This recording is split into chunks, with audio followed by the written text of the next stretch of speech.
that's my choice. He ain't my blood. Hey guys, what's up? It's Trish with All Country News, and today I'm chatting with Elvie Shane. How are you doing? Doing good. How are y'all today? Doing well, no complaints. Thanks for being here with us. So you were always surrounded by music, being part of your school choir and a rock band at a young age, but you didn't consider a career in country music necessarily until not very long ago, I believe. Can you tell us a little bit about that journey? Yeah, it just always seemed so out of reach. You know, I come from, I guess I coined the term here a while back. I came from a yeah right town, and it was just like you grow up thinking that those things are just not obtainable. And but I've always done something with music, whether it was singing in the chorus class in school, or the rock band in high school, or I kind of started my solo writing stuff in my early 20s, but I just didn't.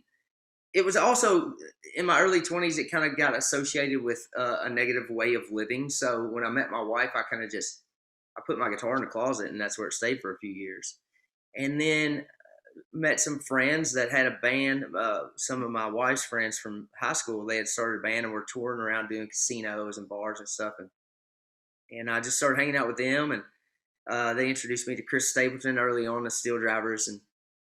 And then that night that Chris Stapleton and Justin Timberlake stepped up on stage, my buddies had been trying to get me, because they were coming to Nashville and writing and co-writing. I didn't really know what co-writing was at the time, but they'd been coming to Nashville and trying to talk me into come down there to do that with them.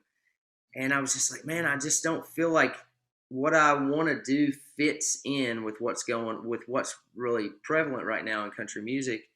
And then that performance happened at the CMAs, and the lead singer of that band, my buddy Matt, called me and he said, hey buddy, you reckon it's time to go to Nashville now? And I was like, man, I feel like the door's wide open for anyone who wants to come to Nashville and do anything at this point. What do you think about that performance?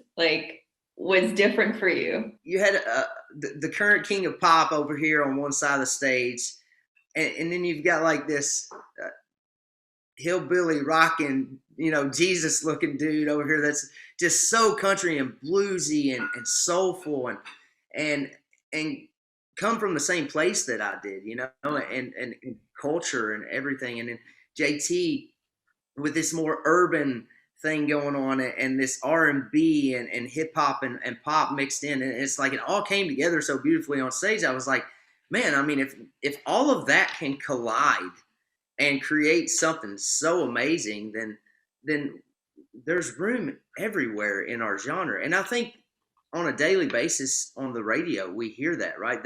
There's room for any and every kind of sound that you can imagine, sonically, lyrically, whatever, within country music now, which I think is a great thing. Some people, at a purist level might not agree, but I'm glad that we all get to do our own thing, or there wouldn't be lanes for all of us, right? So who's your dream collaboration? I would love to work with John Fogerty. Big CCR and John Fogerty fan. I would love to work with him, but can I have two? Okay.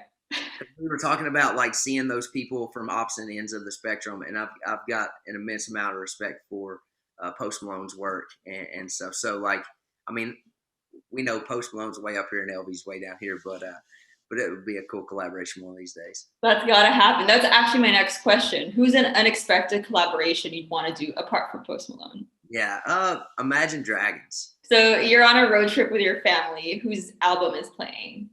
I try to get outside of my comfort zone as often as I can, and I love country music. I love rock music, but I've really been on a Mac Miller kick here lately. I don't know if that's all family friendly music, but I was also introduced at a young age to music by my dad that probably wasn't that family friendly, but it's real life. So maybe some Mac Miller right now. Elvie, it's been an absolute pleasure chatting with you, and I can't wait to see you live and see what else is coming for you this year. Well, thank you, Trish. I appreciate you guys having me on here today, and holler back anytime, all right? He's my son and that's my choice. He ain't my blood, but he's my